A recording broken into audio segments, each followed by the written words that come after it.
Salam damai sejahtera di dalam Tuhan kita Yesus Kristus. Shalom, selamat pagi dan semangat pagi. Jumpa kembali dalam renungan pagi kita untuk hari ini, Senin 26 September tahun 2022. Puji Tuhan untuk semua berkat Tuhan yang boleh kita nikmati hingga di pagi hari ini. Kita akan mendengarkan pekabaran firman Tuhan kita di pagi hari ini dengan judul Pengabdian Musa. Tetapi sebelumnya mari kita berdoa. Bapa di surga, terima kasih atas kebaikan-Mu dalam kehidupan kami hingga di pagi hari ini. Kembali lagi ya Tuhan, sebelum kami memulaikan aktivitas kami sepanjang hari ini, kami mau mendengarkan pekabaran firman Tuhan. Biarlah firman-Mu boleh menjadi berkat di dalam kehidupan kami, menuntun kami untuk tetap setia kepadamu. Inilah doa kami. Terpujilah nama Tuhan, dalam nama Yesus kami telah berdoa. Amin. Renungan pagi kita untuk hari ini sekali lagi dengan judul Pengabdian Musa. Ibrani 11 ayat 24 hingga 26. Karena iman, maka Musa setelah dewasa menolak disebut anak putri Firaun, karena ia lebih suka menderita sengsara dengan umat Allah daripada untuk sementara menikmati kesenangan dari dosa. Ia menganggap penghinaan karena Kristus sebagai kekayaan yang lebih besar daripada semua harta Mesir. Sebab pandangannya ia arahkan kepada upah. Musa cocok untuk menjadi yang terdepan di antara orang besar di bumi, untuk bercahaya di pelataran kerajaannya yang paling mulia dan untuk mengayunkan tongkat kekuasaannya.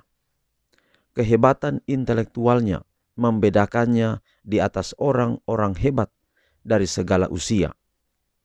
Sebagai sejarawan, penyair, filsuf, jenderal, angkatan bersenjata, dan pembuat undang-undang, dia berdiri tanpa tandingan.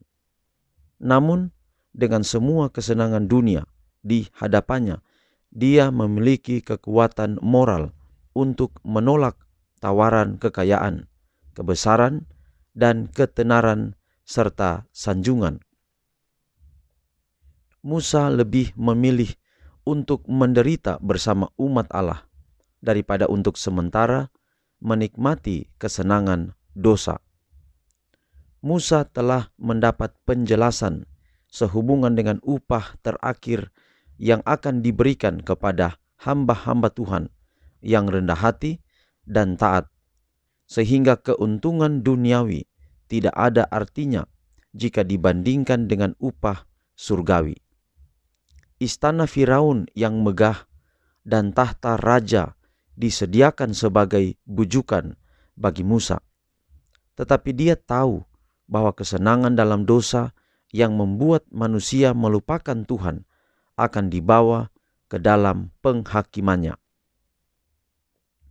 Dia melihat melampaui istana yang indah, lebih dari mahkota raja, kepada penghormatan tinggi yang akan dianugerahkan kepada orang-orang kudus Allah yang maha tinggi dalam kerajaan yang tidak dicemari oleh dosa. Dia melihat dengan iman sebuah mahkota yang tidak akan binasa, yang akan ditempatkan Raja Surga di atas kepala para pemenang. Iman ini menuntunnya untuk berpaling dari antara bangsawan di bumi dan bergabung dengan bangsawan yang rendah hati, miskin, dan hina yang telah memilih untuk menaati Tuhan daripada melayani. Saya ulangi, iman ini menuntunnya untuk berpaling dari antara bangsawan di bumi dan bergabung dengan bangsawa. Jadi bangsawan lawan dari bangsawa yang rendah hati. Jadi Musa lebih memilih tinggal dengan orang yang miskin, yang hina adalah bangsanya sendiri, tetapi yang takut akan Tuhan, daripada kemewahan di dalam kerajaan. Kita tahu bahwa Musa hidup 120 tahun. Dibagi 3 usia ini.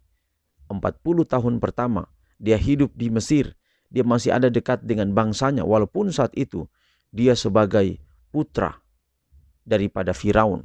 Dia sebagai the prince of Egypt, yang sama sepadan dengan anak Firaun yang nantinya akan jadi raja, walaupun dia pasti tidak akan pernah jadi raja, walaupun kepintaran, kehebatan Musa sepadan dengan seorang calon raja. Lalu kemudian 40 tahun kedua ketika dia membunuh seorang pengawal atau seorang tentara Mesir, lalu dia melarikan diri ke Midian. Selama 40 tahun dia berada di sana. Lalu 40 tahun yang ketiga sampai dia meninggal adalah ketika dia memimpin bangsa itu, ketika dia kembali ke Mesir, menghadap raja untuk meminta bangsa itu keluar, dan 10 tulah terjadi, Musa membawa bangsa itu keluar. 40 tahun kemudian dia kemudian meninggal, dan total hidupnya 120 tahun. 40 tahun pertama memang betul dia dibawa ke dalam kerajaan untuk dididik, untuk gambling di sana. Tetapi dia tahu dia bukan orang Mesir. Dia bukan bangsawan. Dia hanyalah seorang yang miskin dari keluarga budak yang tinggal di Mesir. Dan dia mengetahui itu. Dan dia bergumul dengan itu. Dia tidak mau tinggal di istana. Tetapi Tuhan menuntun dia. Engkau harus ada di sana dulu. Belajar untuk semua yang engkau bisa dapatkan. Tetapi pada akhirnya ketika dia mau kembali kepada keluarganya, dia menghadapi tantangan. Itulah yang menyebabkan dia harus meninggalkan Mesir. Dia juga harus meninggalkan bangsanya untuk melarikan diri. Tetapi justru 40 tahun adalah waktu di mana dia harus merenungkan semua apa rencana Allah yang akan dia lakukan pada waktu yang akan datang. Akhirnya saudara, kita tahu cerita ini dengan jelas. Setelah itu 40 tahun, dia di usia 80 tahun, dia telah kembali ke Mesir. Tetapi bukan untuk kembali ke Gosen, tinggal dengan keluarganya, menjadi budak. Tetapi sekarang, dia akan menjadi juru bicara Allah. Dia akan menjadi wakil Allah untuk membawa bangsanya ini keluar dari tanah Mesir. Saudaraku, apakah saya dan saudara juga mau seperti ini? Mengabdikan diri kepada Tuhan sama seperti yang Musa telah lakukan. Kiranya pelajaran ini akan menjadi berkat bagi kita semua. Maukah kita mau menjadi seperti Musa, menjadi abdi Allah, mau membawa kerajaan Allah di dalam kehidupan setiap orang yang ada di sekitar kita. Kiranya pekabaran pagi ini boleh menjadi berkat dalam hidup kita semua. Mari kita akhiri pekabaran pagi ini dalam doa. Kita berdoa. Bapa di surga, terima kasih atas semua kebaikan-Mu dalam kehidupan kami. Tuhan jaga pelihara hingga di pagi ini. Terima kasih untuk pekabaran yang begitu indah. Kiranya dapat menguatkan kami semua. Berkati kami sepanjang hari ini, dan biarlah berkat Allah menaungi hidup kami semua. Kami sudah berdoa di dalam nama Yesus Tuhan dan Juru Selamat kami. Amin. Saudaraku, demikian pekabaran pagi ini. Tuhan memberkati kita semua, sampai jumpa besok. Shalom.